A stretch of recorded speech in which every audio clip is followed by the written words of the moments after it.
our favorite drills to use on a lower body training session day to get the hips prepped and activated prior to doing any further strenuous activity.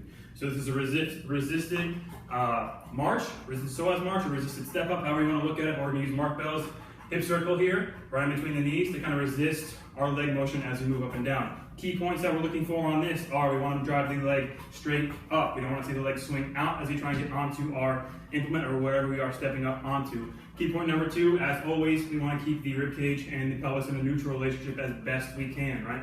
We don't want to end up breaking and barring range of motion from the spine when we truly want to be challenging the hip musculature and the hip joint itself here, right? So we always set rib cage to pelvis neutral. What we're going to do is stay strong. I'm going to step up my left leg, stay strong on this leg, so I'm going to activate my glute here, right? So nice and strong. I'm going to lift my leg straight up.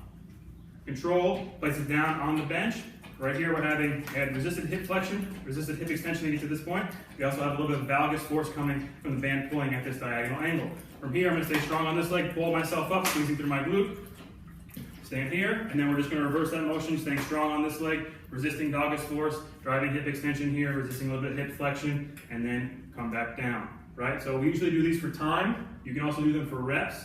You can also make it more difficult by adding a higher implement or stacking plates or whatever you want to do. But usually we start very low, looking for the knee to drive straight up and not out. And this is a great way to get those hips activated prior to a lower body session, or kind of retraining the motion